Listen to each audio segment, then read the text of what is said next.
I feel like I want like a better intro, but I don't really know what to say. Anyway, hey, how's it going? I hope you all are having a great day. Welcome back to my channel. So by the title of this video, you know that today I'll be talking to you about meditation and some tips and tricks that I personally do in case you're interested in kind of starting meditating yourself. So if you're interested, please keep on watching.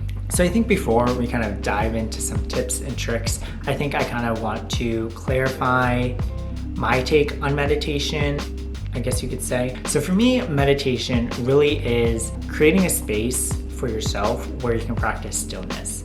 And I think for me, to define what stillness means, stillness is where you're able to just be, I guess in like the simplest term, like accepting and observing all of your thoughts and emotions and physical attributes all in one essence. Like you are really kind of grounding yourself, having that kind of like, I guess, general awareness is what I would define stillness as. And so to me, meditating is all about getting to that point. But with that, we'll go ahead and get started with some of my tips. This is the first one. This is probably the most important, and that is your mindset. That is your perspective on meditation.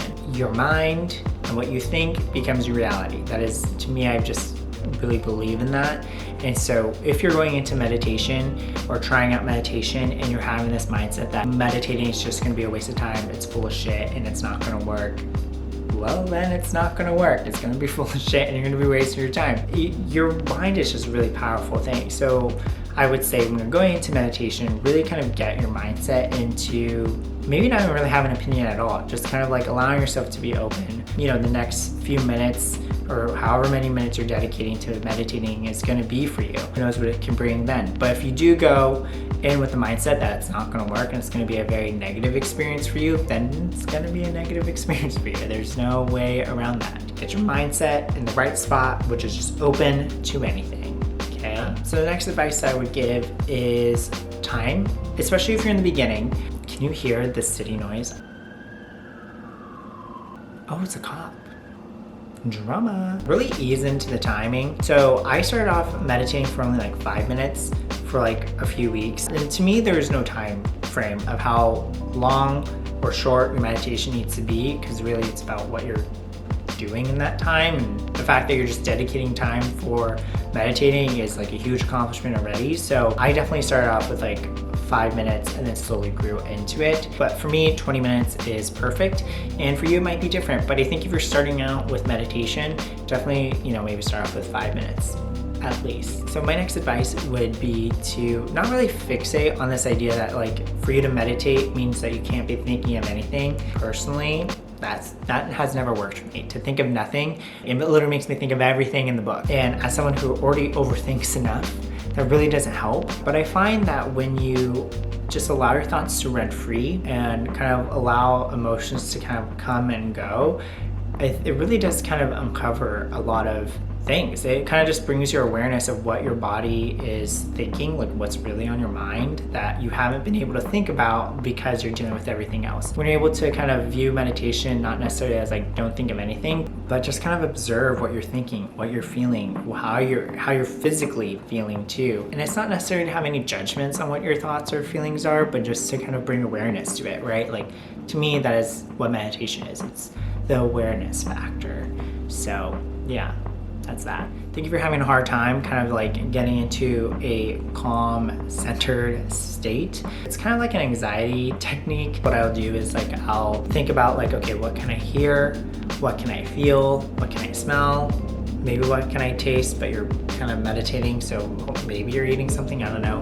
What can I see? But again, like if you have your eyes closed, you're not really seeing anything, but you can meditate with your eyes open. There's like no reason why you can't. And so identifying things that I'm like hearing, feeling, smelling, seeing, kind of just really kind of makes me feel very present. Like I am here sitting on my floor poof meditating. The other advice that I would give is trying out with frequency meditation. If you are interested in doing that, it's pretty much you're playing a sound, like a song, like a music in the background as you're meditating. The different frequencies kind of help you access different kind of chakras and different kind of levels that you're trying to like maybe work on if you're trying to be a little bit more specific in the areas that you're wanting kind of like healing done. I'll link the playlist below. And so to me, it kind of helps whenever I'm like not wanting to sit in silence necessarily, but it's also really helpful in the sense that sometimes sound and music can really heal you. My last tip, in case you're interested, is not necessarily like a tip, but what I do is, get real close to the camera, is I journal my meditations afterwards. I kind of log it, and to me, it's because almost like sometimes meditating becomes like dreamlike. Honestly, maybe sometimes I fall asleep, but it really does kind of feel like a trance-like state where I'm kind of like, what happened? I really thought about something that I may not have really been wanting to think about, didn't really think it bothered me, I don't know. Or just like anything that I want to jot down, because usually afterwards I kind of forget about it. Like it's kind of weird. And so I started writing down my meditations. I'm exposing my messy handwriting, but you know what? I don't care. And it's kind of cool to like look back on, honestly. And it's also a nice way to track how often you're meditating. Yeah, so that's pretty much like my last little tip. Especially in your beginning, it's really motivating. If you're a visual person, this is actually really motivating because you're like, I meditated this much. That's a win. So that is my last little tip for meditating. But thank you so much for watching. That is pretty much all of my tips that I can think of that can kind of help anybody kind of further their meditation experience, maybe think about it differently, kind of just get into it. But yeah, if you have any questions about meditation, feel free to leave them down in the comments, or also share your tips for anybody who's wanting to get into meditation. Oh, I just remembered, I filmed another video where I meditated for 20 minutes, and you can join me and meditating for 20 minutes. I don't know if that's really weird, but you can turn it on, you can practice it for however long you want. I meditate for 20 minutes. You can kind of just have a little virtual buddy, you and me, we can do it together. So if you're interested in watching that video or using that video for your meditation as you kind of get started, definitely click the video. I will link it somewhere and in the description so that way you can meditate along and have a virtual buddy. That's about it. I will see you all next week. Okay, take care. Whoa, have a good day. Have a good day. Alrighty, I'll see you all next week.